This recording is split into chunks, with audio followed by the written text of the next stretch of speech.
78 mensajes perdidos. Mamá, por favor, háblanos. Por favor. Mi hijo prometió ayudarme a recuperarme de la cirugía cardíaca.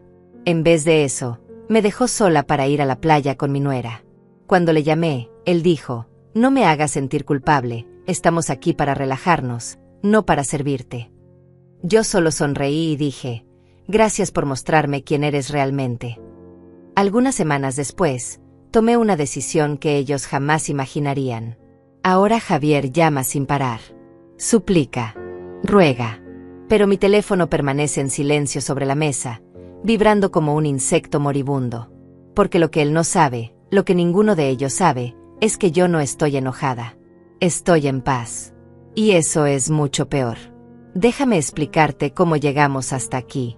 Como una madre que lo dio todo terminó siendo un número bloqueado en la lista de contactos de su propio hijo. Porque esto no empezó con 78 mensajes. Empezó con una promesa. Una promesa que Javier me hizo mirándome directamente a los ojos. Pero antes de eso, antes de la traición, antes del momento exacto en que algo dentro de mí se rompió para siempre, déjame contarte quién era yo. Quién creía que era. Me llamo Emilia. Tengo 61 años. Vivo en un departamento modesto en la Ciudad de México, el mismo lugar donde crié a mi hijo Javier después de que su padre murió hace 12 años de un infarto fulminante. Quedé viuda a los 49, con un adolescente rebelde y una cuenta bancaria que apenas alcanzaba para los gastos básicos. Pero salimos adelante. Yo me convertí en contadora freelance, trabajando desde casa, haciendo declaraciones fiscales para pequeños negocios. No era glamoroso. No me hice rica. Pero pagaba las cuentas. Siempre pagaba las cuentas. Mi vida era simple, predecible, segura. Despertaba a las 6 de la mañana, preparaba café en la misma cafetera que tengo desde hace 15 años, revisaba correos de clientes mientras el sol entraba por la ventana de la cocina. Trabajaba hasta el mediodía, luego salía a caminar por el parque del barrio, compraba verduras frescas, regresaba a casa. Los domingos eran sagrados. Javier y Daniela venían a comer. Yo pasaba horas preparando pollo en mole, su platillo favorito desde niño, ponía la mesa con el mantel de flores que me regaló mi madre, y esperaba escuchar el timbre a las 2 en punto. Así había sido durante 3 años, desde que Javier se casó con Daniela. 3 años de domingos perfectos, de risas alrededor de la mesa, de sentirme necesaria, importante, amada. O al menos eso creía yo. Porque resulta que una puede vivir 61 años pensando que conoce a las personas. Pensando que el amor es correspondido. Pensando que cuando das todo, recibes aunque sea un poco de regreso. Y entonces algo pasa. Algo que te muestra la verdad. Y la verdad duele más que cualquier bisturí. En febrero, durante un chequeo médico de rutina, el doctor encontró algo. Una válvula cardíaca defectuosa. Insuficiencia mitral severa, dijo. Necesitaba cirugía a corazón abierto. No era algo menor. Era de esas cirugías donde firmas papeles aceptando que puedes no despertar. Donde te hacen elegir a quién llamar en caso de emergencia. Donde enfrentas tu propia mortalidad en una hoja de consentimiento informado. Tenía miedo. Un miedo profundo, primitivo, del tipo que te despierta a las 3 de la mañana con el corazón acelerado y las manos sudando. Pero traté de no mostrarlo.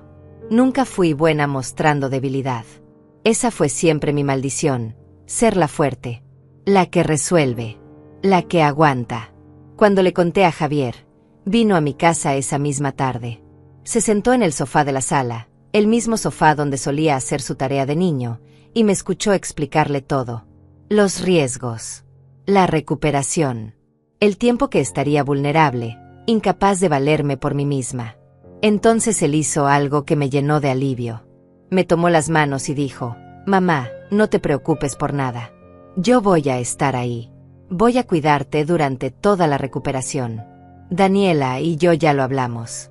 Nos quedaremos contigo las primeras 3 semanas. No vas a estar sola ni un solo día. Te lo prometo». 3 semanas. Lo prometió. Lo dijo con esa voz firme, segura, la misma voz que usaba cuando era niño y me prometía portarse bien en la escuela. Daniela estaba junto a él, asintiendo, sonriendo con esa sonrisa perfecta que siempre me pareció un poco ensayada pero que yo elegí creer sincera. Por supuesto, Emilia. Somos familia. Para eso estamos. Yo les creí. Dios mío, ¿cómo les creí? Sentí que todo el miedo se aliviaba un poco. No estaría sola. Mi hijo estaría ahí. Todo saldría bien. La cirugía fue programada para el 12 de marzo. Las semanas previas las pasé preparándome, comprando cosas que facilitarían mi recuperación, organizando mi cuarto para que todo estuviera al alcance de la mano. Javier venía cada 2 días a preguntar cómo iba todo, si necesitaba algo. Parecía genuinamente preocupado. Parecía. El 11 de marzo, la noche antes de la cirugía, él y Daniela vinieron a cenar. Traje comida china porque yo no podía cocinar con el estómago hecho nudo de nervios. Comimos en silencio incómodo. Antes de irse, Javier me abrazó largo rato y susurró: «Todo va a salir bien, mamá. Mañana a primera hora estaré en el hospital. No te voy a dejar sola». Esa noche no pude dormir. Me quedé mirando el techo, escuchando el reloj de la sala marcar cada segundo, pensando en todo lo que podía salir mal. Pensando que tal vez esa era la última noche en mi propia cama. Pensando que tal vez debía haber dicho más te quiero. Pensando que tal vez nunca fui suficiente. A las 5 de la mañana sonó la alarma. Me bañé con el jabón antibacterial que me dieron en el hospital. Me puse ropa cómoda. Llamé un taxi. Y fui sola al hospital porque Javier dijo que llegaría directamente allá. Llegué al hospital a las 6:30 de la mañana. El edificio estaba casi vacío, solo enfermeras caminando con pasos apresurados y el olor a desinfectante que te recuerda que estás en un lugar donde la vida y la muerte negocian todos los días. Me registré en recepción, me dieron una pulsera de plástico con mi nombre y fecha de nacimiento, y me llevaron a una sala de preparación donde me hicieron cambiarme por una bata que se ataba por la espalda y me hacía sentir más vulnerable de lo que ya estaba. Una enfermera joven, de esas que sonríen demasiado para compensar las malas noticias, me puso una vía intravenosa en el brazo izquierdo. Dolió más de lo que esperaba. Otra enfermera me hizo firmar más papeles. Más consentimientos. Más maneras de decir entiendo que puedo morir y no es culpa de nadie. Eran las 7:15. Javier no había llegado.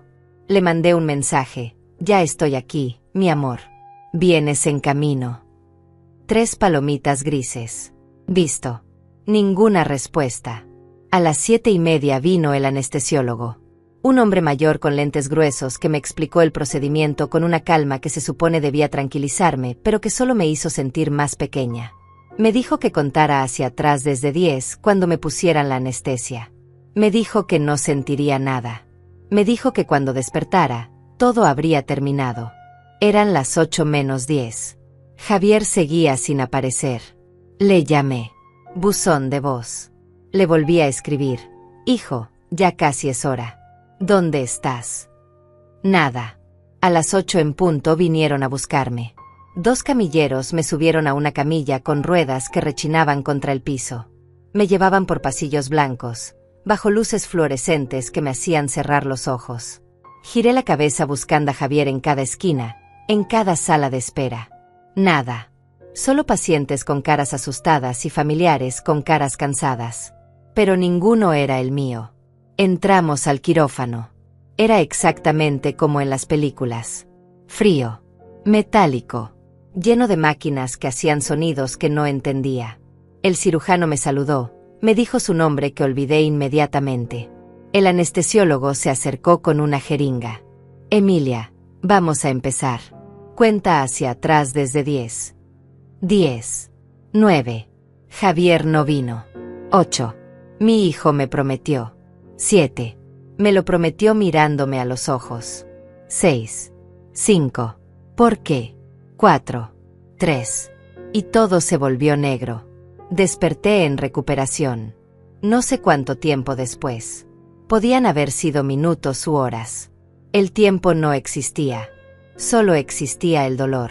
Un dolor profundo, central, como si me hubieran partido en dos y me hubieran vuelto a coser con alambre de púas. Tenía un tubo en la garganta que me impedía gritar. Tenía cables por todos lados. Tenía miedo. Y estaba sola. Una enfermera se acercó cuando me vio abrir los ojos. «Tranquila, Emilia. Todo salió bien. La cirugía fue un éxito. Ahora solo necesitas descansar. Me quitó el tubo de la garganta y tosí hasta que pensé que me iba a romper por dentro. Me dio agua con una pajita. Sabía a plástico y salvación. Mi hijo. Logré susurrar con la garganta en carne viva. Vino mi hijo. La enfermera revisó una tableta. No hay nadie registrado como visitante para usted. ¿Quiere que llamemos a alguien? No hay nadie registrado. Las palabras flotaron en mi cerebro nublado por la anestesia. No vino. Prometió estar ahí cuando despertara y no vino. No, dije. No llamen a nadie. Me pasaron a una habitación privada alrededor del mediodía. Una habitación pequeña con una ventana que daba a un estacionamiento gris. Me acomodaron en la cama con cuidado, conectaron más máquinas, me explicaron cómo usar el botón para pedir ayuda. Y me dejaron sola otra vez.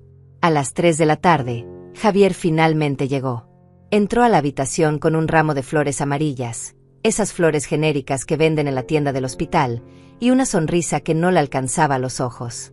Mamá, perdón por llegar tarde. Había un tráfico horrible. ¿Cómo te sientes? Tráfico horrible. Como si eso justificara perderse la cirugía de corazón abierto de tu madre. Como si eso borrara las horas que pasé sola, asustada, buscándolo en cada rostro antes de que me durmieran. Estoy bien, mentí. Porque eso es lo que las madres hacemos. Mentimos para que nuestros hijos no se sientan mal. Se sentó en la silla junto a mi cama. Puso las flores en la mesa sin buscar un florero. Se quedó 15 minutos mirando su celular más que a mí. Me preguntó si necesitaba algo. Le dije que no. Me dijo que tenía que irse porque Daniela lo estaba esperando. Me dio un beso en la frente que se sintió frío. Y se fue. Esa noche, sola en esa habitación de hospital, conectada a máquinas que monitoreaban cada latido de mi corazón recién reparado, algo comenzó a cambiar dentro de mí. Era pequeño todavía. Apenas un susurro. Pero estaba ahí. Al día siguiente vino por la mañana. 30 minutos. Trajo un jugo que no podía tomar porque estaba en dieta líquida. No se quedó a ayudarme cuando vino la enfermera a cambiarme los vendajes. Dijo que la sangre lo mareaba. El tercer día vino por la tarde.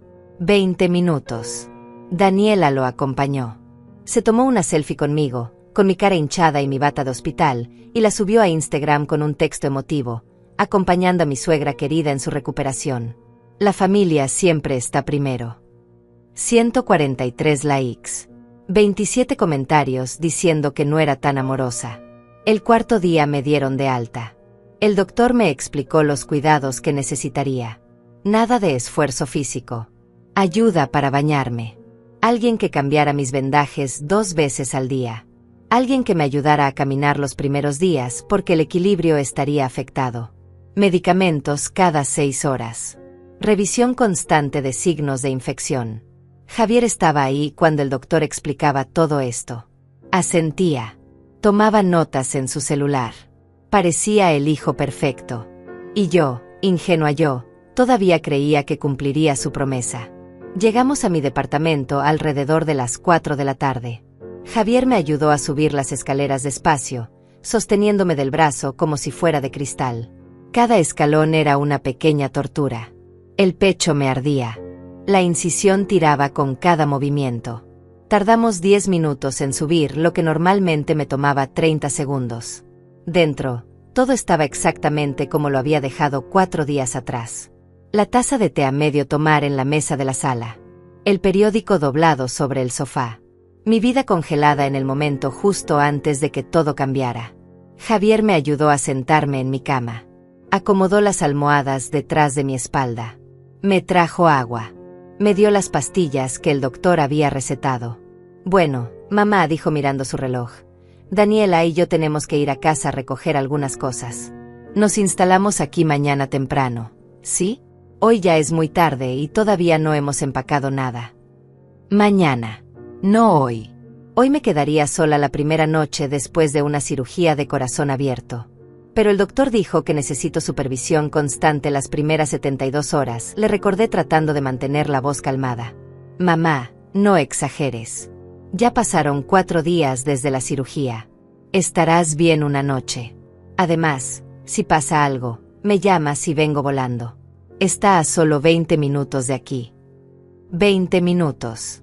Como si 20 minutos no fueran una eternidad cuando tu corazón está fallando. Pero no dije nada. Solo asentí. Porque eso es lo que siempre hice. Asentir. Aceptar. No causar problemas. Se fue. Y yo me quedé ahí, sentada en mi cama, escuchando el silencio del departamento, sintiendo cada latido de mi corazón como un recordatorio de lo frágil que era. Me tomó 40 minutos reunir el valor para levantarme e ir al baño. El espejo me mostró a una extraña, pálida, demacrada, con los ojos hundidos y una tristeza que no tenía nada que ver con la cirugía. Esa noche no dormí. Tenía miedo de acostarme completamente porque no sabía si podría volver a levantarme sola. Me quedé semisentada, rodeada de almohadas, viendo las horas pasar en el reloj de la mesita de noche. 3 de la mañana. 4. 5.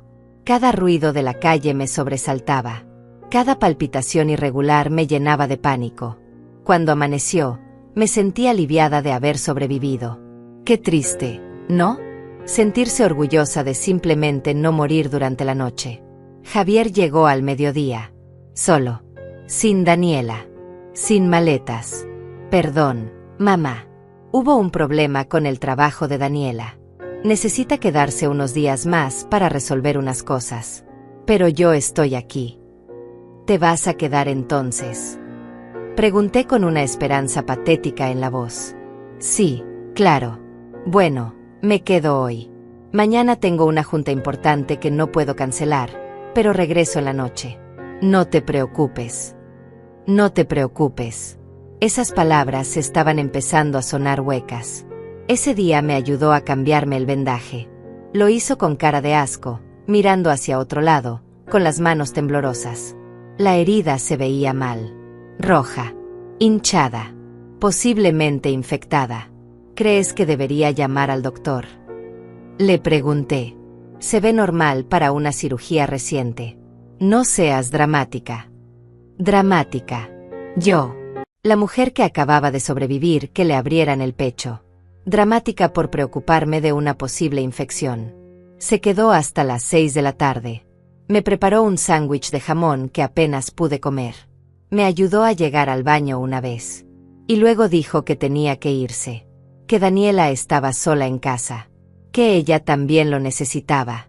Pensé que te ibas a quedar, susurré sintiendo las lágrimas empezar a formarse. Mamá, ya tengo 35 años. Tengo mi propia vida, mi propia familia. No puedo dejarlo todo para cuidarte las 24 horas. Tienes que entender eso. Su propia familia. Como si yo ya no fuera parte de ella. Como si los 35 años que dediqué a criarlo solo, a sacrificar todo por él, no significaran nada. Se fue. Otra vez sola. Otra noche de miedo y dolor y silencio. El tercer día después del alta, un domingo, no vino. Me mandó un mensaje a las 10 de la mañana. Mamá, perdón, Daniela no se siente bien. Mejor descansamos hoy. Mañana paso sin falta. Daniela no se sentía bien. Pero yo, con una herida abierta en el pecho y fiebre de 38 grados, aparentemente estaba perfectamente bien. Le contesté, hijo, creo que tengo infección. Me siento muy mal. ¿Puedes venir aunque sea un momento? 3 palomitas grises. Visto. Ninguna respuesta. Llamé a mi vecina, Victoria. Una señora de 70 años que apenas conocía más allá de saludos corteses en el elevador. Le expliqué la situación con la voz quebrada de vergüenza. Ella llegó en 5 minutos con sopa caliente y una mirada que decía todo lo que no se atrevía a expresar con palabras. Lástima. Me ayudó a cambiar el vendaje. Me dio las medicinas. Me preparó té. Me escuchó llorar sin hacer preguntas. Y cuando se fue, me dejó su número anotado en un papel amarillo con letra temblorosa. Llámame cuando necesites. Para lo que sea. Una extraña de 70 años mostró más compasión en una hora que mi propio hijo en 3 días. El lunes en la mañana, 4º día después del alta, me desperté con un mensaje de Javier. No era ¿cómo estás? O voy para allá. Era una foto. Una foto subida a sus historias de Instagram. Javier y Daniela en la playa. Trajes de baño. Cócteles con sombrillitas. Sonrisas enormes. Y un texto. Necesitábamos esto. Desconexión total. Me quedé mirando esa imagen durante 10 minutos completos, tratando de entender, tratando de encontrarle sentido. Tu madre está en casa, sola, recuperándose de una cirugía de corazón, posiblemente con una infección, y tú estás en la playa tomando piñas coladas. Les llamé. Necesitaba escuchar su voz. Necesitaba una explicación que tuviera aunque fuera un mínimo de lógica. Javier contestó al quinto tono. Se escuchaba música de fondo. Risas. Olas. ¿Mamá? ¿Qué pasa? ¿Qué pasa? Repetí sintiendo algo romperse dentro de mí. Javier, estás en la playa. Me prometiste que ibas a cuidarme. Me prometiste 3 semanas. Silencio. Luego un suspiro exasperado. Mamá, necesitábamos un descanso. Han sido semanas muy estresantes con todo lo de tu cirugía. Daniela estaba agotada. Nos merecíamos unos días para nosotros. Yo te necesito aquí. La herida está infectada. Tengo fiebre. No puedo ni bañarme sola. Entonces llama a una enfermera. O pídele ayuda a Victoria, esa vecina que mencionaste. Mamá, no me hagas sentir culpable. Estamos aquí para relajarnos, no para servirte. No para servirte. Esas palabras quedaron flotando en el aire como humo tóxico. No para servirte. Esas 3 palabras resonaron en mi cabeza como campanas de funeral. Servirte. Como si cuidar de tu madre enferma fuera un acto de servidumbre y no de amor.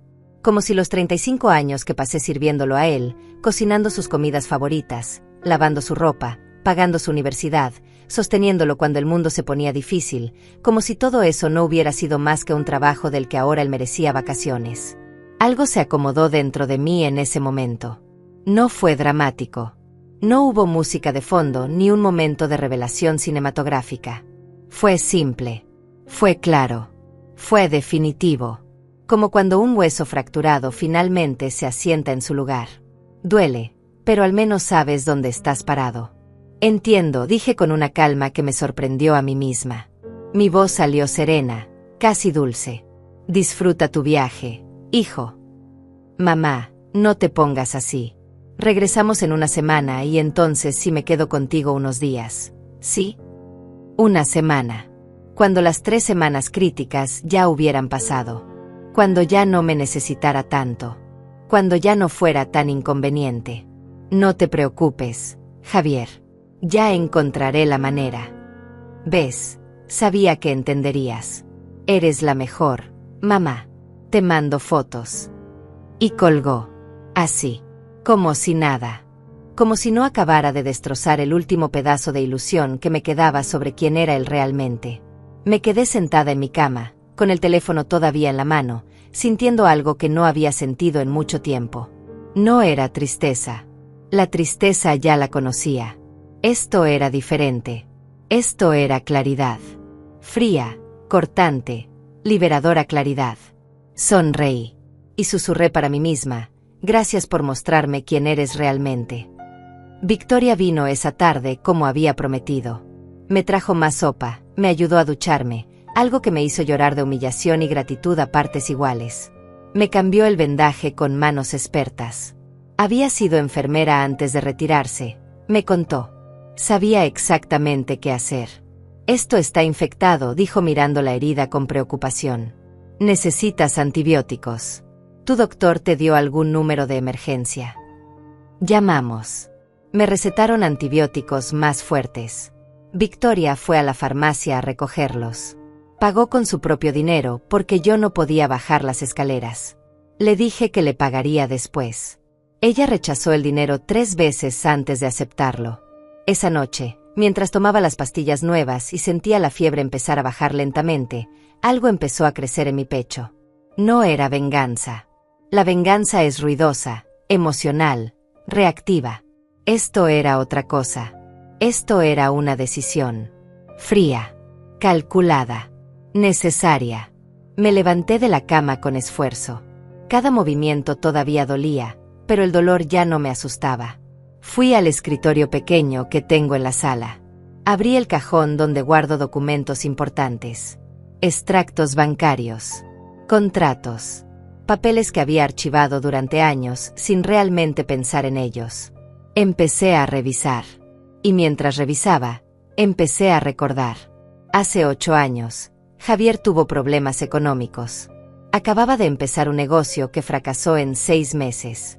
Quedó con deudas. Mucho estrés. Su novia de entonces, Daniela, amenazaba con dejarlo si no estabilizaba su situación.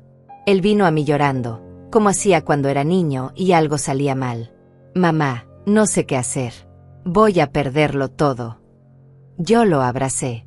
Lo consolé. Y le dije lo que siempre le decía. No te preocupes.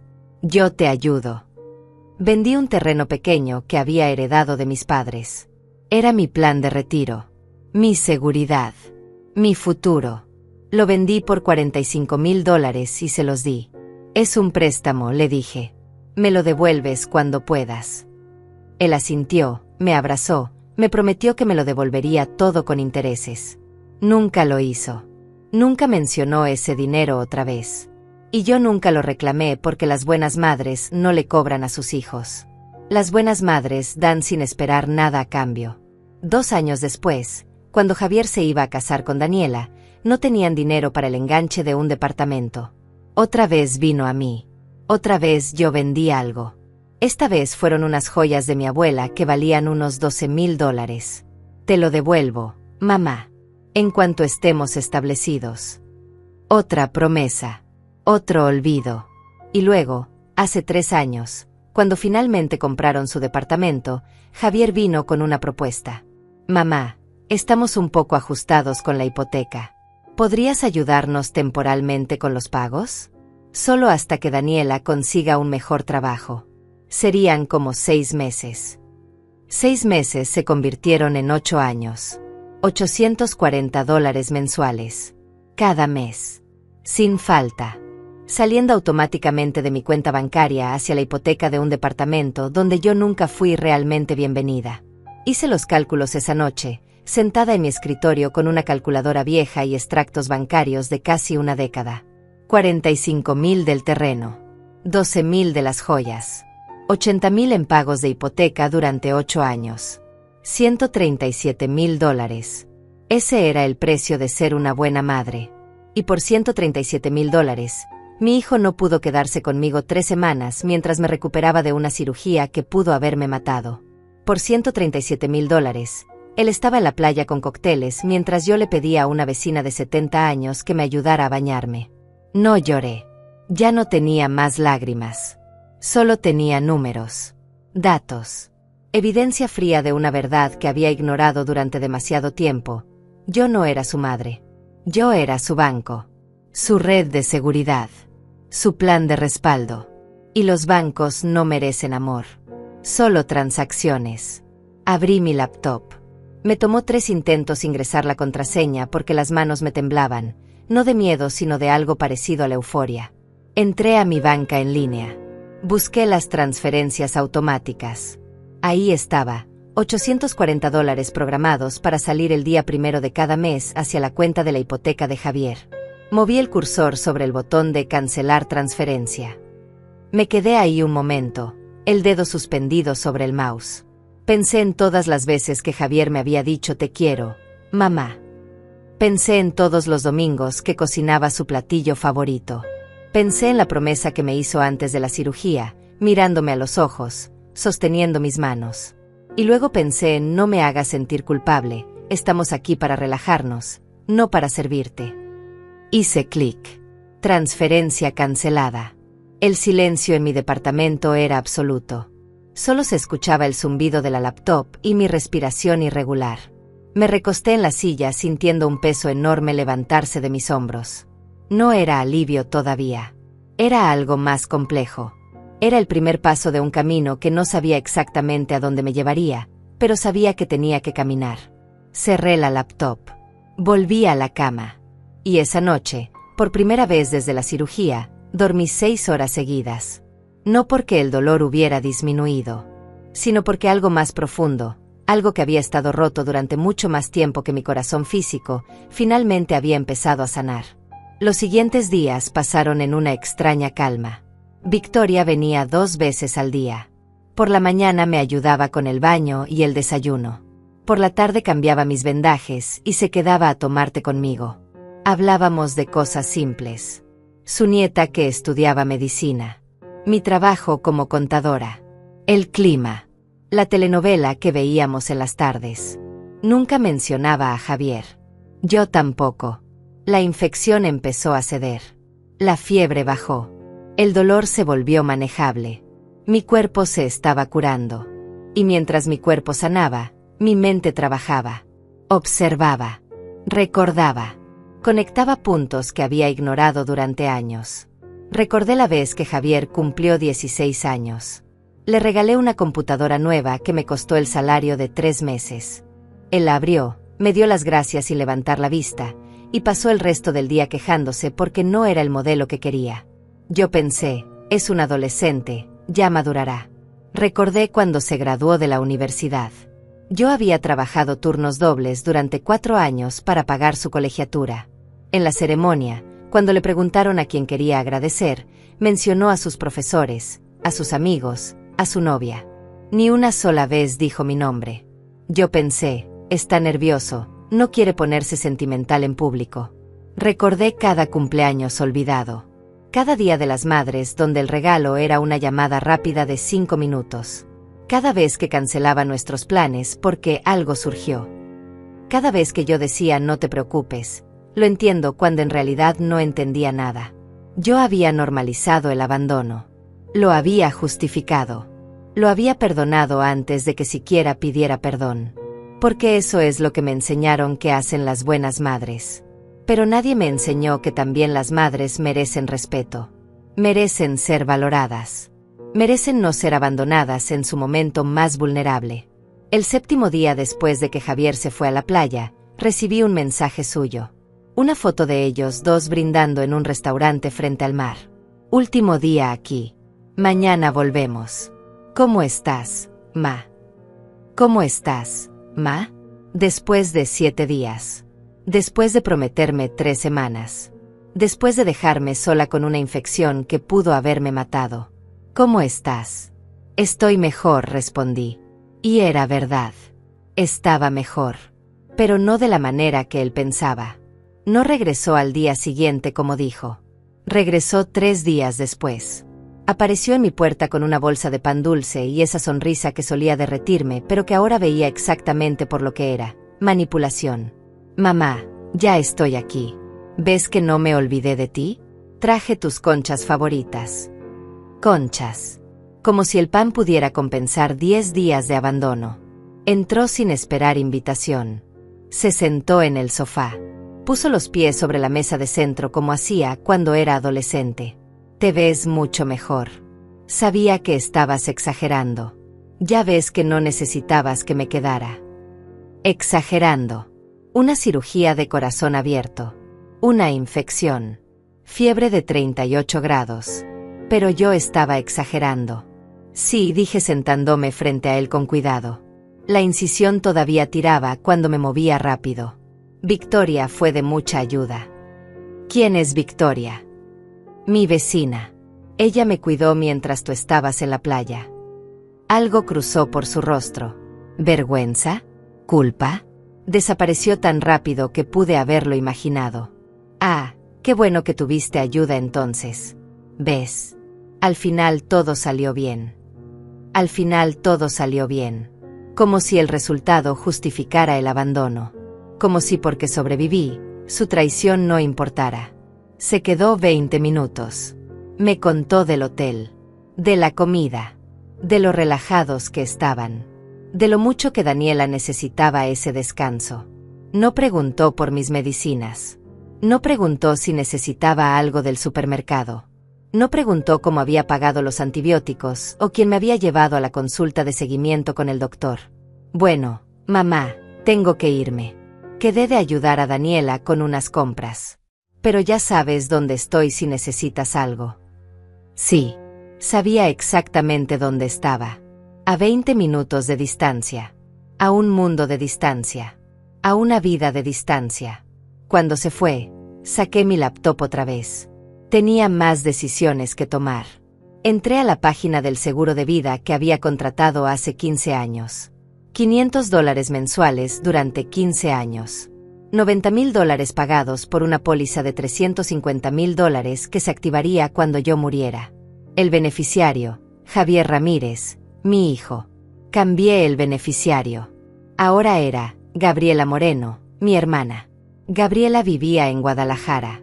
Nos habíamos distanciado durante años por razones tontas que ahora no recordaba. Pero ella había llamado cuando supo de mi cirugía. Había ofrecido venir a cuidarme. Le dije que no era necesario, que Javier estaría aquí. Ella insistió en enviarme $1,000 por si necesitas contratar ayuda, hermana. $1,000 que nunca le pedí, pero que llegaron de todas formas. Eso es familia. No las promesas vacías. No el pan dulce de disculpa, sino las acciones concretas. Guardé los cambios. El sistema me pidió confirmar. ¿Está segura de que desea cambiar al beneficiario? Sí. Nunca había estado más segura de algo en mi vida. Abrí otro documento. Mi testamento. Lo había hecho hace 5 años. Todo para Javier. El departamento donde vivía. Los ahorros que me quedaban. Los muebles de mi abuela que aún conservaba. Todo. Contacté a mi abogado por correo electrónico. Necesito modificar mi testamento. ¿Cuándo podemos reunirnos? Respondió en 2 horas. Agendamos cita para la próxima semana. Y luego hice algo que me tomó más valor que todo lo anterior. Entré a páginas de bienes raíces.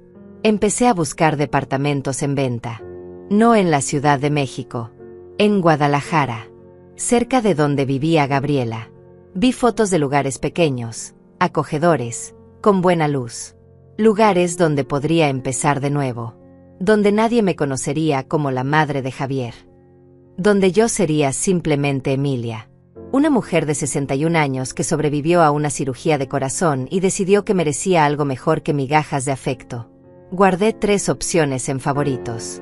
Les pedí información. Uno costaba $120,000. Mi departamento actual valía alrededor de $200,000. Podría vender, comprar algo más pequeño allá, y tener $80,000 de colchón para vivir tranquila mis últimos años. Mis últimos años. Antes pensaba en ellos con Javier visitándome los domingos. Con nietos que tal vez llegarían. Con comidas familiares llenas de ruido y amor. Qué fantasía tan elaborada había construido. Qué hermosa mentira me había contado a mí misma. Esa noche, Victoria vino como siempre. Notó algo diferente en mí.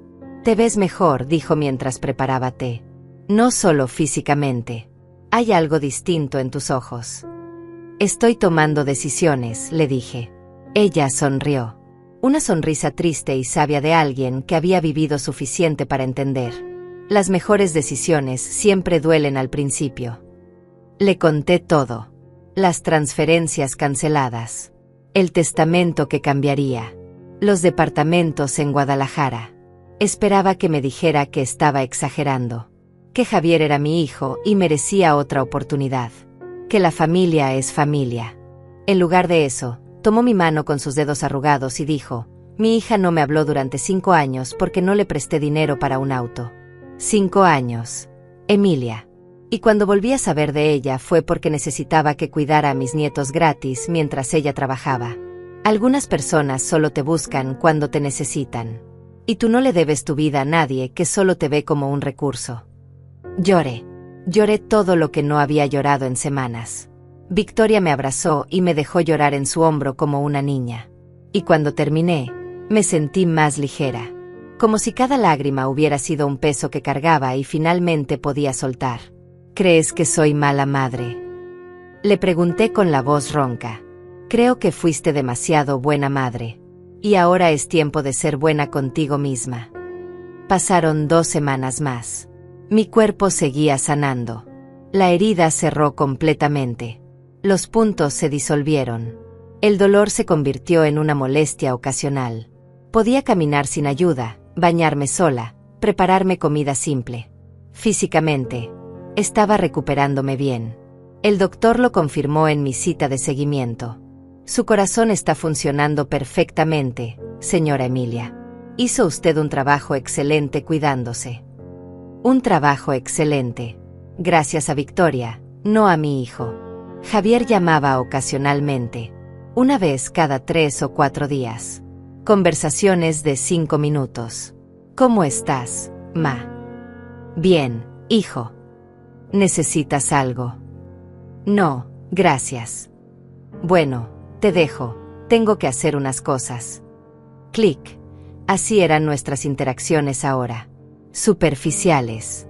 Vacías. Como hablar con un conocido distante, no con alguien que compartió mi cuerpo durante 9 meses. No mencionó los pagos del departamento. Eso significaba que el banco todavía no le había notificado el atraso. Los sistemas bancarios son lentos. Le darían al menos 30 días de gracia antes de empezar a llamar. Yo sabía cómo funcionaba. Había sido contadora durante 30 años. Tenía tiempo. Tiempo para hacer lo que tenía que hacer antes de que todo explotara. El abogado vino a mi casa. Un hombre serio de 50 y tantos años con un maletín de cuero gastado. Se sentó en mi mesa de comedor y desplegó documentos. Entonces, señora Emilia, entiendo que quiere hacer cambios sustanciales a su testamento. Sí. Quiero remover a mi hijo como beneficiario único.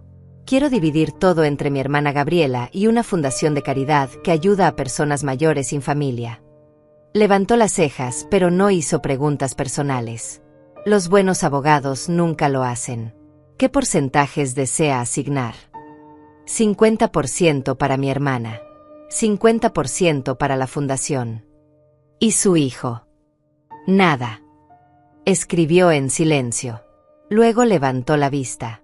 Señora Emilia, debo advertirle que su hijo podría impugnar este testamento. Especialmente si puede demostrar que existía una relación previa y que el cambio fue súbito. Que lo intente. Tengo documentación de cada peso que le he dado durante los últimos 10 años. Tengo mensajes de texto mostrando su abandono durante mi cirugía. Tengo evidencia suficiente para mostrar por qué tomé esta decisión.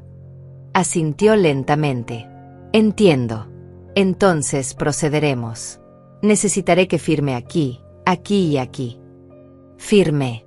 Mi mano no tembló ni una sola vez. Cuando el abogado se fue, me senté en el sofá y miré alrededor de mi departamento.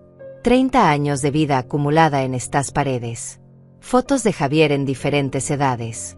Su diploma de secundaria enmarcado. El dibujo que me hizo cuando tenía 6 años que decía «Mamá, eres la mejor del mundo» con letras torcidas. Me levanté y empecé a descolgar las fotos. Una por una. Las puse en una caja. No las tiré. No podía. Pero tampoco podía seguir mirándolas todos los días, recordándome de una relación que existía solo en mi imaginación. El dibujo fue lo último. Me quedé mirándolo durante largo rato. «Mamá, eres la mejor del mundo». Qué fácil es amar a tu madre cuando tienes 6 años y ella resuelve todos tus problemas. Qué difícil cuando tienes 35 y te das cuenta de que ella también es una persona con necesidades, con miedos, con un corazón que puede romperse. Guardé el dibujo en la caja. Cerré la tapa. Y la guardé en el closet del cuarto de huéspedes que alguna vez pensé sería para mis nietos. Contacté a una agente de bienes raíces.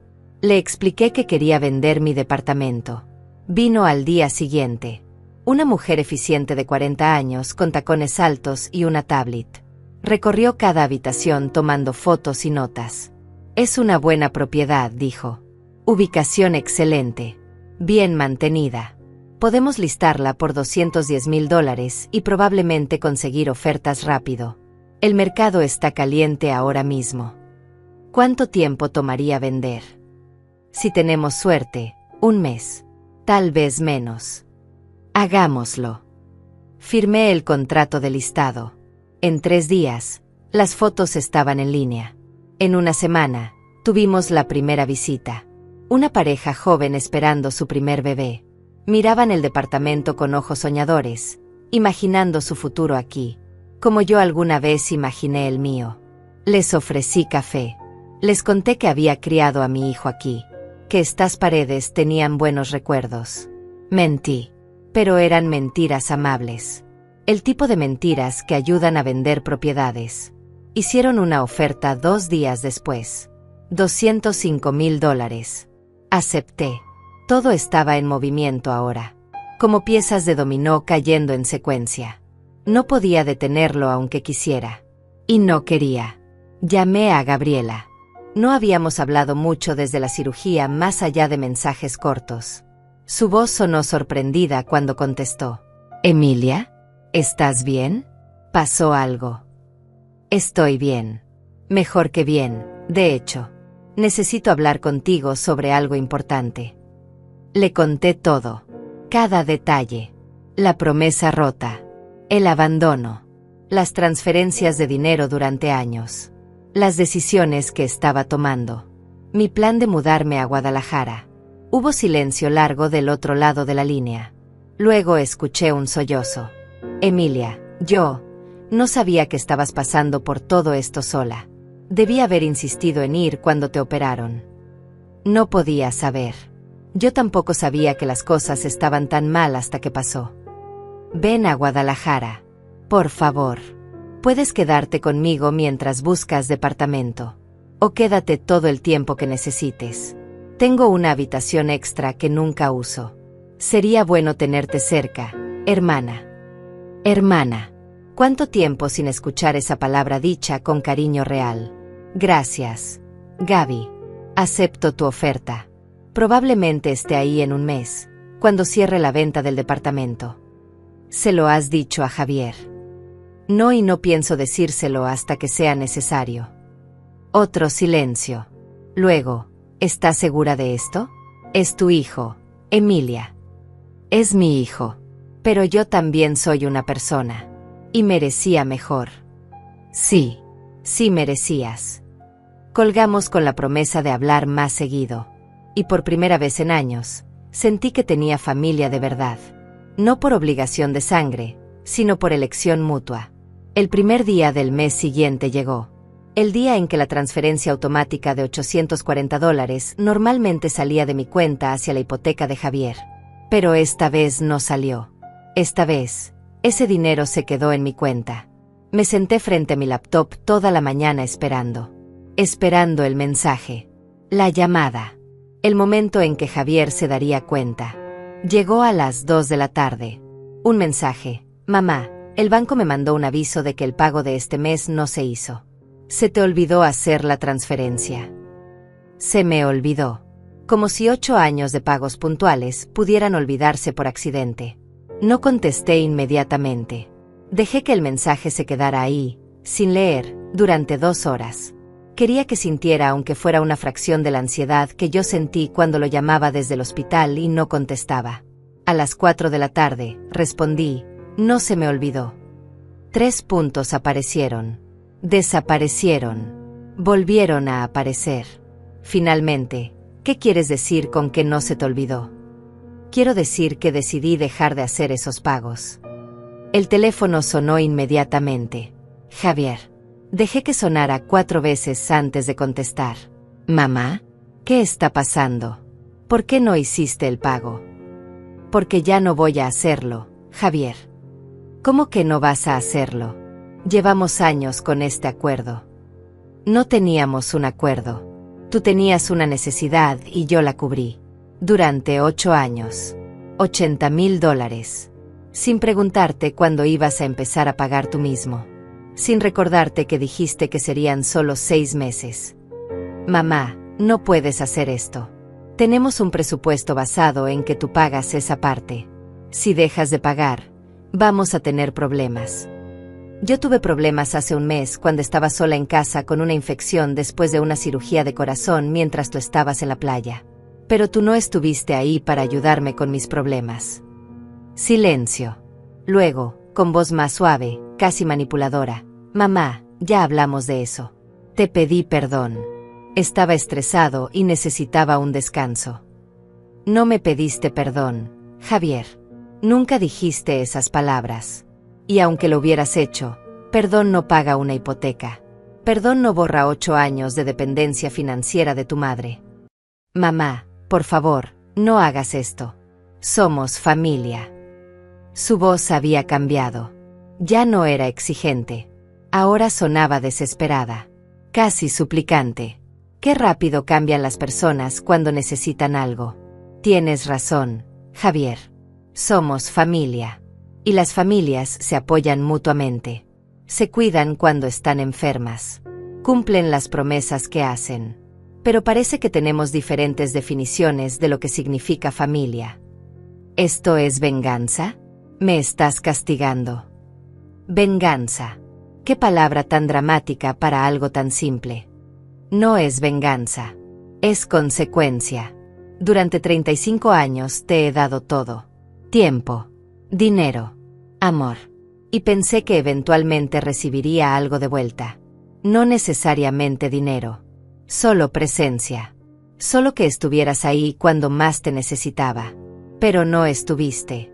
Y eso me mostró algo importante, que no puedo seguir siendo tu red de seguridad mientras tú ni siquiera te molestas en verificar si yo tengo una. Te llamaba. Te mandaba mensajes. Desde la playa. Mientras bebías cócteles. Mientras yo le pedía a una vecina extraña que me ayudara a bañarme porque no podía levantar los brazos. Tus llamadas no significaron nada, Javier. Eran solo ruido para sentirte menos culpable. Escuché respiración pesada del otro lado. Luego la voz de Daniela en el fondo. ¿Qué pasa? ¿Por qué estás gritando? Javier murmuró algo que no alcancé a escuchar. Mamá volvió con voz tensa. Necesito que hagas ese pago. Es importante. Si no lo haces este mes, nos van a cobrar recargos. Entonces págalo tú. Es tu departamento. Tu hipoteca. Tu responsabilidad. No puedo. No tenemos ese dinero extra este mes. Gastamos en el viaje y... Gastaron en el viaje. Repetí las palabras dejando que el absurdo se asentara entre nosotros. Tenían dinero para una semana en la playa, pero no tienen dinero para pagar su propia casa. Eso no es justo. Merecíamos ese viaje. Habíamos estado planeándolo por meses. Yo merecía que mi hijo cumpliera su promesa. Pero aquí estamos. Hubo un largo silencio. Podía escucharlo pensando, calculando, buscando el ángulo correcto para manipularme de regreso a mi papel de siempre. Está bien, dijo finalmente. Tienes razón. Debí haber estado ahí. Fui un mal hijo. Pero no puedes dejarme en la calle por un error. Por favor, mamá. Solo este mes. Haz el pago este mes y el siguiente yo me encargo. Te lo prometo. Otra promesa. Como la promesa de 3 semanas de cuidado.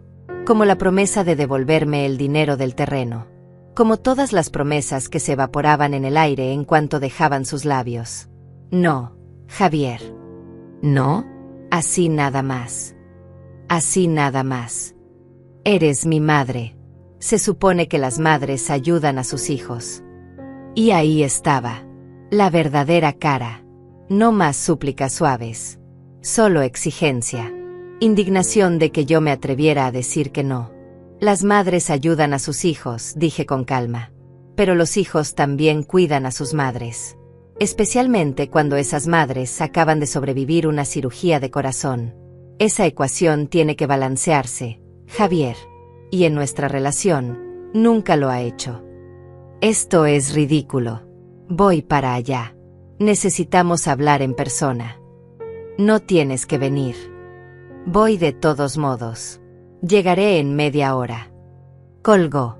Me quedé sentada con el teléfono en la mano, sintiendo algo extraño en el pecho. No era miedo. No era arrepentimiento. Era anticipación. Durante 35 años había evitado la confrontación. Había tragado palabras. Había aceptado migajas y llamado eso amor. Pero esa Emilia había muerto en una mesa de operaciones. Esta nueva Emilia, la que había despertado con un corazón reparado y ojos claros, esa Emilia estaba lista para la conversación que debió haber ocurrido años atrás. Preparé café. Puse tazas en la mesa. No porque pensara que terminaríamos tomándolo juntos como familia, sino porque necesitaba algo que hacer con las manos. Algo normal. Algo que me recordara que no importaba lo que pasara en los próximos minutos, yo seguiría siendo yo. Ya no definiéndome por mi papel de madre, sino simplemente siendo Emilia. Llegó exactamente 32 minutos después. Toqué la puerta con golpes fuertes, impacientes. Abrí. Estaba parado ahí con Daniela. Por supuesto que había traído refuerzos. Ella llevaba un vestido color verde menta y una expresión de preocupación que no le alcanzaba los ojos. «Mamá, tenemos que hablar», dijo Javier entrando sin esperar invitación. Daniela lo siguió, sus tacones resonando contra el piso de madera. «Siéntense», dije señalando la sala. Se sentaron juntos en el sofá, presentando un frente unido. Yo tomé la silla individual frente a ellos. Como en una negociación de negocios. ¿Qué era exactamente lo que era esto? «Explícame qué está pasando», demandó Javier. «Y quiero la verdad, no dramitas». «Dramitas. Reducir mi dolor a dramitas. La verdad es simple. Durante 8 años he pagado $840 mensuales de tu hipoteca. Eso suma $80,000. Antes de eso, te di $45,000 del terreno de mis padres y $12,000 de las joyas de mi abuela. $137,000 en total. Y cuando te pedí 3 semanas de tu tiempo para cuidarme después de una cirugía que pudo haberme matado, me diste 3 días mediocres y luego te fuiste a la playa». «Ya te dije que necesitábamos ese descanso», interrumpió Daniela con voz aguda. La miré directamente por primera vez. «Tú no estabas en esta conversación, Daniela. Esto es entre mi hijo y yo. Soy su esposa. Lo que lo afecta a él me afecta a mí». «Exactamente. Y lo que me afecta a mí debió haberlo afectado a él. Pero no lo hizo. Porque en esta familia, el dolor solo va en una dirección. Hacia mí. Nunca desde mí». Javier se inclinó hacia adelante. «Está bien, cometí un error. No debí irme cuando lo hice. Pero eso no justifica que me dejes sin apoyo financiero de la nada. Podías haberme dado un aviso. Podíamos haber hecho un plan de transición. Como el plan de transición que hicimos hace 8 años cuando dijiste que solo necesitabas 6 meses de ayuda. O como la conversación que nunca tuvimos sobre cuándo empezarías a pagarme de vuelta el dinero del terreno». Se recostó en el sofá, frustrado. «No tenía el dinero para pagarte. Lo sabes. Hemos tenido gastos. Gastos. Como viajes a la playa. Como el auto nuevo que compraron el año pasado. Como las cenas en restaurantes que suben a Instagram cada semana. No es justo que me juzgues por cómo gasto mi dinero». «Tienes razón. No es justo. Así como no es justo que tú hayas asumido que mi dinero era tu dinero durante casi una década. Así como no es justo que me hayas hecho creer que tenías problemas financieros mientras vivías una vida cómoda con mi dinero subsidiando tu hipoteca». Daniela puso su mano sobre la de Javier. Un gesto de apoyo. O de control. «Emilia, entiendo que estés molesta. Pero esto nos afecta mucho. Literalmente no podemos pagar la hipoteca completa este mes. Necesitamos esos $840. Entonces consíguelos de otro lado. Recorten gastos. Cancelen suscripciones. Coman en casa en lugar de restaurantes. Hagan lo que millones de personas hacen cuando tienen responsabilidades financieras. Pero no es mi problema ya». «Claro que es tu problema. Soy tu hijo». La voz de Javier subió de volumen. «No puedes simplemente abandonarme». La palabra quedó flotando en el aire. Abandonar. Él me estaba acusando a mí de abandono. El hombre que me dejó sola 3 días después de una cirugía de corazón. El hombre que nunca devolvió ni un peso de los $137,000 que le di. Ese hombre me estaba acusando de abandono. Me reí. No pude evitarlo. Una risa corta, amarga, llena de años de absurdo acumulado. ¿Abandonarte? Javier, yo no te estoy abandonando. Estoy dejando de permitir que me uses. No te estoy usando. Eres mi madre. Se supone que me ayudes. Te ayudé.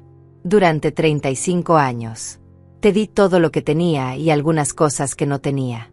Vendí mi futuro para pagarte el tuyo. Y pensé que estaba siendo buena madre. Pero lo único que hice fue criarte para creer que merecías todo sin dar nada a cambio. Se puso de pie. No voy a quedarme aquí escuchando esto. Vine a resolver un problema y lo único que haces es atacarme. No te estoy atacando. Te estoy mostrando la realidad. Una realidad que debía haberte mostrado hace años. Javier caminó hacia la puerta, pero se detuvo con la mano en la perilla. Se giró con los ojos rojos, no sé si de lágrimas o de rabia. ¿Sabes qué? Siempre supe que eras egoísta. Papá solía decirlo. Decía que todo lo hacías para sentirte superior, para que te debiéramos algo. Tenía razón. Esas palabras me golpearon como un puño en el estómago. Su padre. El hombre que había muerto hace 12 años y que Javier ahora usaba como arma porque no podía defenderse. Tu padre nunca dijo eso. Y si lo hubiera dicho, habría estado equivocado. Pero es conveniente para ti reescribir la historia, ¿verdad? Convertirme en la villana para no tener que enfrentar que tú eres el problema. ¿Yo soy el problema? Tú eres la que está destruyendo esta familia. No hay familia que destruir, Javier. Eso es lo que estoy tratando de decirte. Lo que teníamos no era familia. Era una transacción. Yo daba, tú tomabas. Y cuando finalmente necesité algo de vuelta, no estuviste. Eso no es familia. Eso es conveniencia. Daniela se puso de pie también, acomodándose el vestido. Emilia, creo que está siendo muy dura. Javier te quiere. Solo está pasando por un momento difícil económicamente. Un momento difícil que dura 8 años. Y que mágicamente incluye dinero para vacaciones, pero no para responsabilidades. Las vacaciones son importantes para la salud mental, replicó ella con esa voz ensayada que usaba cuando quería sonar razonable. Especialmente después de todo el estrés de tu cirugía. El estrés de mi cirugía. Como si ellos hubieran sido los que estuvieron en la mesa de operaciones. Como si ellos hubieran sido los abandonados. ¿Sabes qué? Dije poniéndome de pie también. Mi incisión protestó levemente con el movimiento. Un recordatorio físico de por qué estábamos aquí. Tienen razón. Soy terrible. Soy egoísta. Soy una mala madre. Y por eso, será mejor que a partir de ahora busquen ayuda en otro lado. Porque esta mala madre ya no está disponible. No puedes hacer esto, dijo Javier con voz temblorosa. ¿Qué vamos a hacer con la hipoteca? Sinceramente, Javier, no lo sé. Y por primera vez en 35 años, no es mi problema resolver. Vamos a perder el departamento. Entonces véndanlo. Consigan algo más pequeño que puedan pagar ustedes solos. Ajusten su estilo de vida a su realidad económica, como hacen los adultos responsables. Daniela tomó su bolso del sofá. Vámonos, Javier. Es obvio que tu madre no está siendo racional. Tal vez cuando se le pase el berrinche podamos hablar como adultos. Berrinche. Mi límite saludable era un berrinche. Mi decisión de dejar de financiar su vida era un berrinche. No es un berrinche, Daniela. Es una decisión permanente. Y sí, váyanse. Esta conversación terminó. Javier me miró con una expresión que nunca le había visto. Era algo entre odio y desesperación. Vas a arrepentirte de esto, mamá. Cuando estés sola y vieja y no tengas a nadie, vas a recordar este momento y te vas a arrepentir. Puede ser, dije con calma. Pero al menos seré pobre y sola por mis propias decisiones, no porque alguien más gastó mi dinero en la playa mientras yo me recuperaba de una cirugía. Se fueron. La puerta se cerró con un golpe que hizo vibrar el marco. Me quedé ahí parada en medio de mi sala, en el departamento que pronto ya no sería mío, rodeada de espacios vacíos donde solían estar las fotos de mi hijo. Y respiré. Por primera vez en semanas, respiré profundo sin sentir que se me rompía algo por dentro. Me senté en el sofá. Mis manos temblaban levemente. No de miedo, de adrenalina. De la sensación extraña y poderosa de haber dicho finalmente todas las cosas que había tragado durante décadas. El teléfono vibró. Un mensaje de Javier. Esto no se va a quedar así. No respondí. Otro mensaje. Voy a hablar con el resto de la familia. Van a saber qué tipo de persona eres. Tampoco respondí. Un tercero. ¿Sabes qué? Haz lo que quieras. No te necesito. Nunca te necesité. Esa última frase debió haberme dolido. Debió haberme roto. Pero en cambio, sentí algo parecido al alivio. Porque finalmente había dicho la verdad. Nunca me necesitó. Solo necesitó mi dinero. Y ahora que eso quedaba claro, podíamos dejar de pretender que había algo más. Victoria tocó la puerta 20 minutos después. Había escuchado los gritos desde su departamento. Entró con una botella de vino y 2 copas. Creo que hoy no es día de té. Le conté todo mientras tomábamos vino barato en vasos que no eran apropiados para vino, pero eran lo único que tenía limpio. Me escuchó sin interrumpir. Cuando terminé, levantó su copa. Por las madres que finalmente dicen basta. Brindamos. El vino sabía a libertad. O tal vez solo sabía a vino barato, pero en ese momento era lo mismo. ¿Crees que hice lo correcto? Le pregunté. Creo que hiciste lo necesario. Que no siempre es lo mismo que lo correcto, pero es más importante. Los siguientes días fueron extrañamente tranquilos. Javier no llamó. No escribió. Era como si nunca hubiera existido.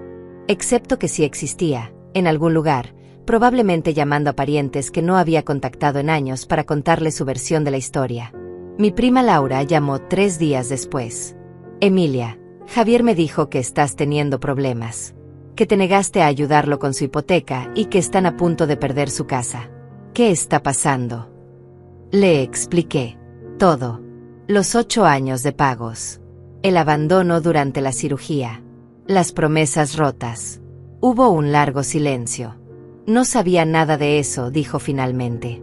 Él hizo que sonara como si de repente te hubieras vuelto loca y lo estuvieras castigando sin razón. Esa es su versión.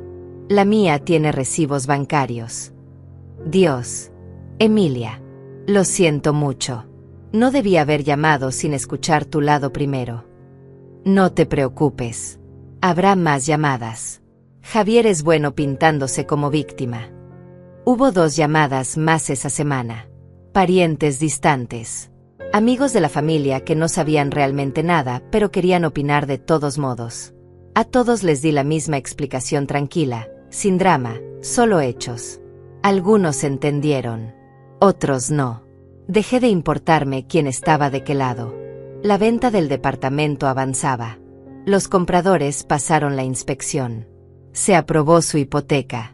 La fecha de cierre se fijó para 3 semanas después. Todo estaba cayendo en su lugar como fichas de dominó cuidadosamente colocadas. Comencé a empacar. Lentamente, porque todavía no podía levantar mucho peso. Cajas de libros. Cajas de ropa. Cajas de una vida que estaba dejando atrás. Victoria me ayudaba por las tardes. Íbamos habitación por habitación, decidiendo que se venía conmigo a Guadalajara y que se vendía o donaba. La habitación de Javier fue la más difícil. Todavía tenía cosas de su adolescencia.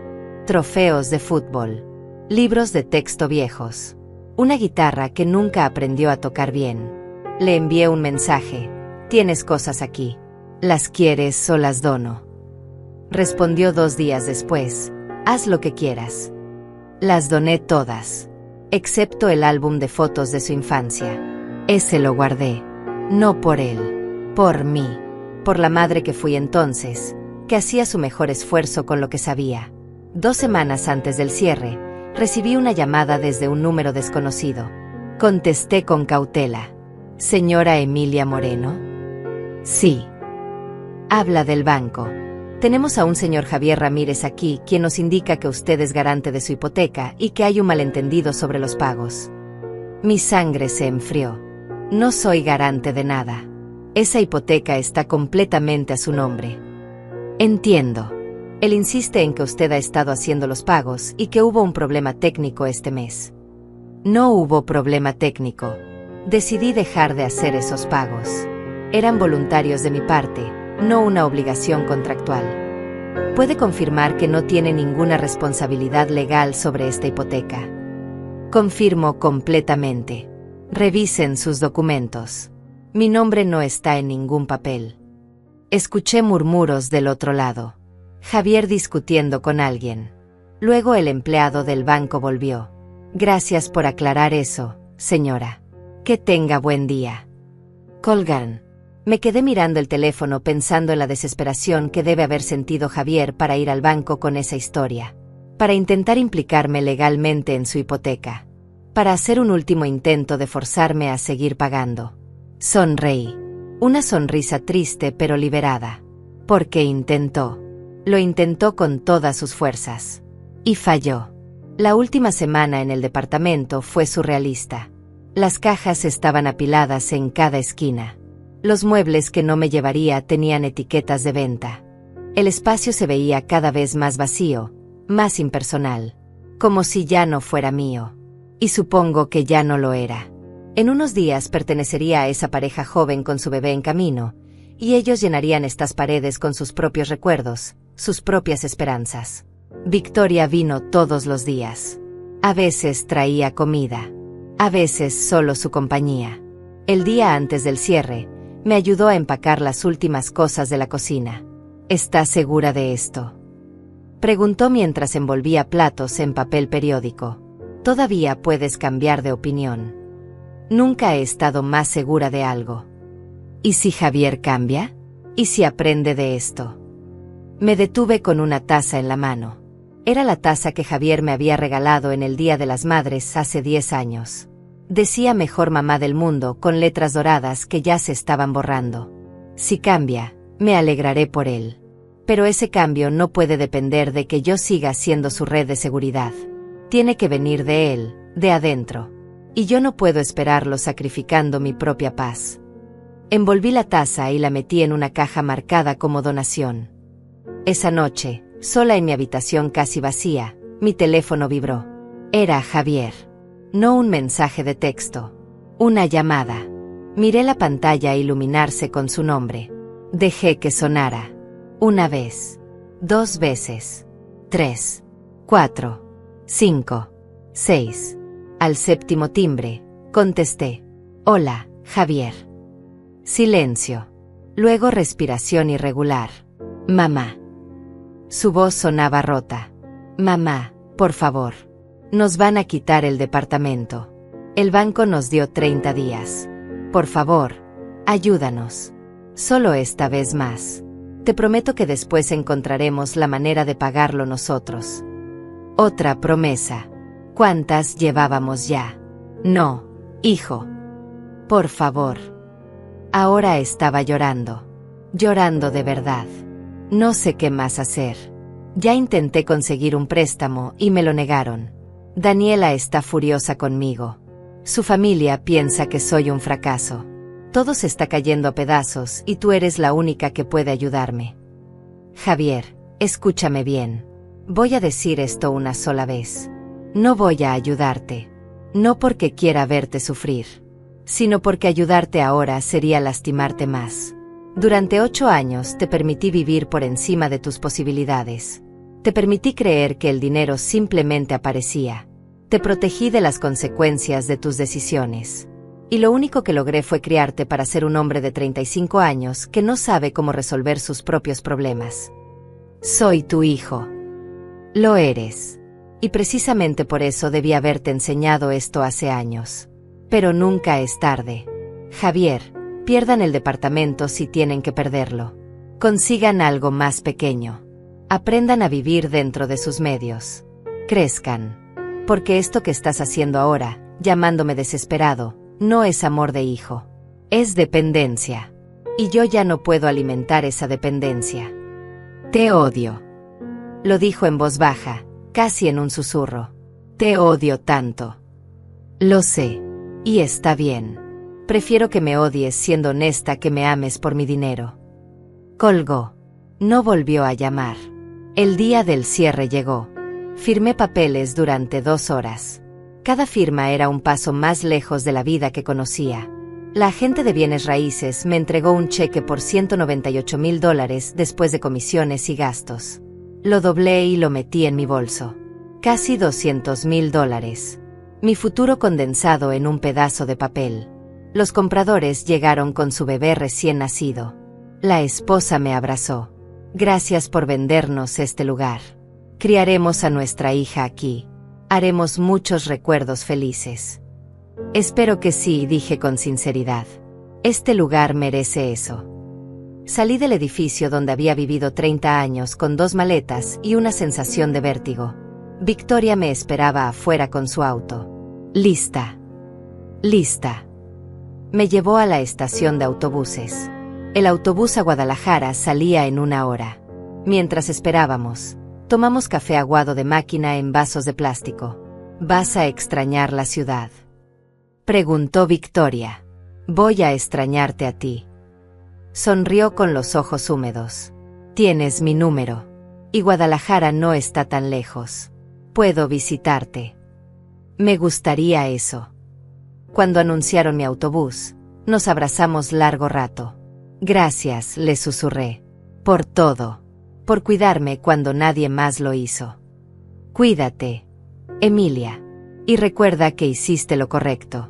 Aunque duela. Subí al autobús. Encontré mi asiento junto a la ventana. Mientras el autobús salía de la estación, miré la ciudad desaparecer detrás de mí. En algún lugar ahí estaba Javier. Probablemente odiándome. Probablemente culpándome por todo. Y estaba bien. Porque por primera vez, su dolor no era mi responsabilidad arreglar. El viaje duró 7 horas. Pasé la mayor parte mirando por la ventana, viendo el paisaje cambiar. Ciudades que se convertían en pueblos. Pueblos que se convertían en campos. Como mi vida transformándose frente a mis ojos. Gabriela me esperaba en la estación de Guadalajara. Cuando la vi, algo dentro de mí se rompió.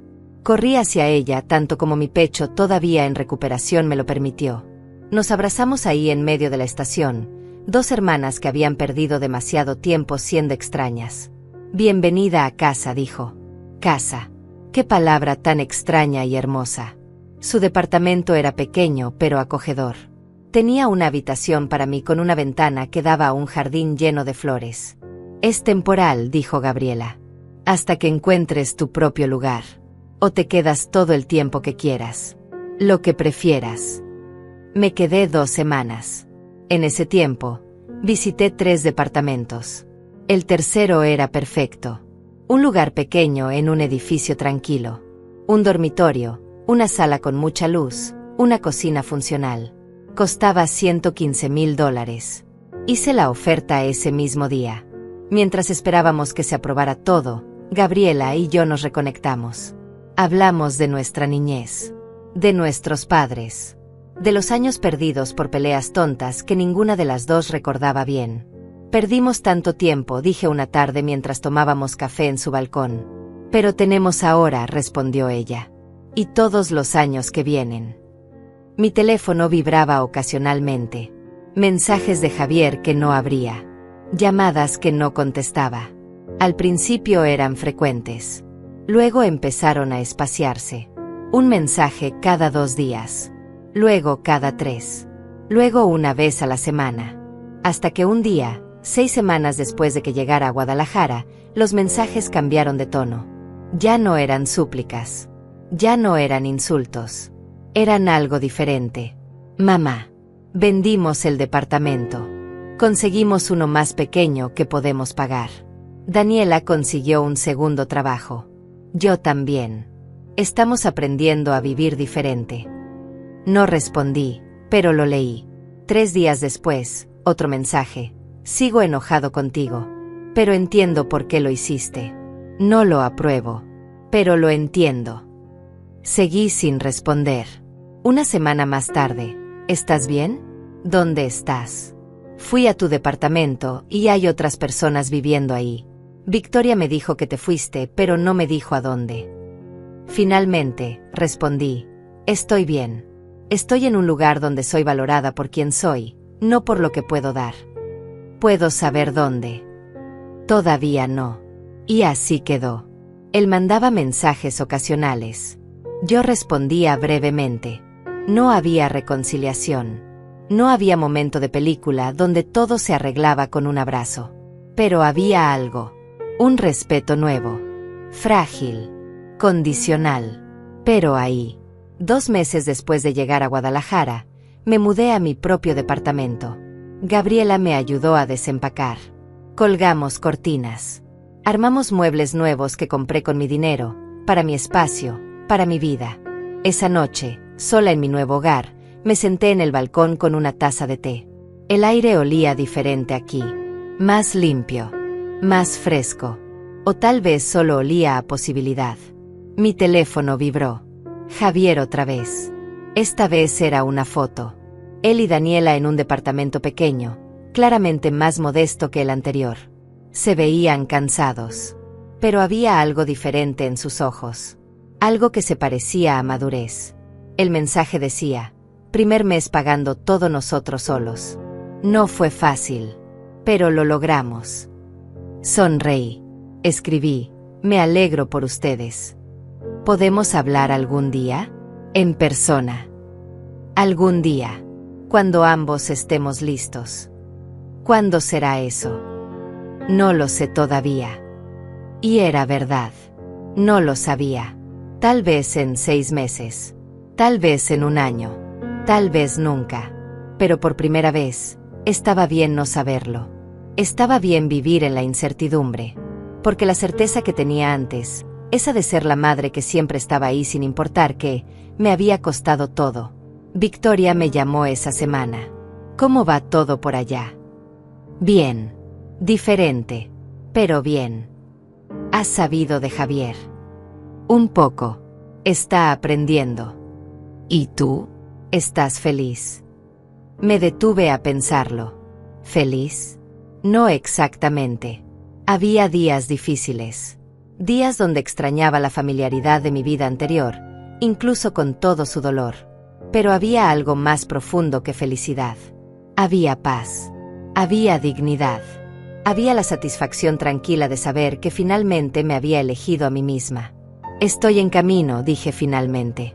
3 meses después de mudarme, empecé a trabajar medio tiempo en una firma de contabilidad local. Conocí gente nueva. Hice amigas. Gabriela y yo cenábamos juntas 2 veces por semana. Los domingos ya no eran para cocinar durante horas para gente que no apreciaba el esfuerzo. Eran para mí. Para caminar en el parque. Para leer. Para simplemente existir sin tener que justificar mi valor.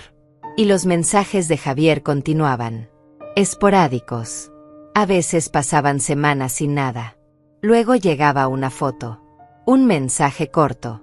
Pagamos la renta a tiempo. Daniela recibió un ascenso. Estamos ahorrando. Nunca respondía con mucho. Un qué bueno aquí. Un me alegro allá. Mantenía la distancia. Porque había aprendido algo importante. Puedes amar a alguien desde lejos. Puedes desearle bien sin sacrificarte por ellos. 6 meses después de irme de Ciudad de México, recibí un mensaje diferente. Mamá, ¿recuerdas que dijiste que tal vez algún día podríamos hablar? Ya es algún día. Miré el mensaje durante largo rato. Pensé en todo el camino recorrido. En la cirugía. En el abandono. En las decisiones difíciles. En la paz encontrada. Y escribí: ven a Guadalajara el próximo mes. Te mando la dirección de una cafetería. Podemos tomar café. 1 hora. Y veremos cómo va. 1 hora. Es todo lo que puedo ofrecer ahora. Acepto. No sé qué pasará en esa cafetería. No sé si habrá reconciliación o solo cierre.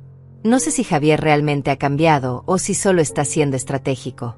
Y lo más importante, ya no necesito saberlo. Porque mi vida ya no depende de él. Mi felicidad no está condicionada a que él finalmente se convierta en el hijo que siempre quise. Soy Emilia. Tengo 62 años. Sobreviví una cirugía de corazón. Sobreviví el abandono. Y sobreviví la decisión más difícil que una madre puede tomar: dejar ir. Y si estás leyendo esto, si eres alguien que siempre ha sido el fuerte, el que da, el que resuelve, quiero que sepas algo: mereces reciprocidad. Mereces que te valoren. Y está bien dejar de ser la red de seguridad de alguien que ni siquiera se molesta en revisar si tú también necesitas ser sostenida. Porque al final, el amor verdadero no se mide en cuánto puedes soportar. Se mide en cuánto respeto hay.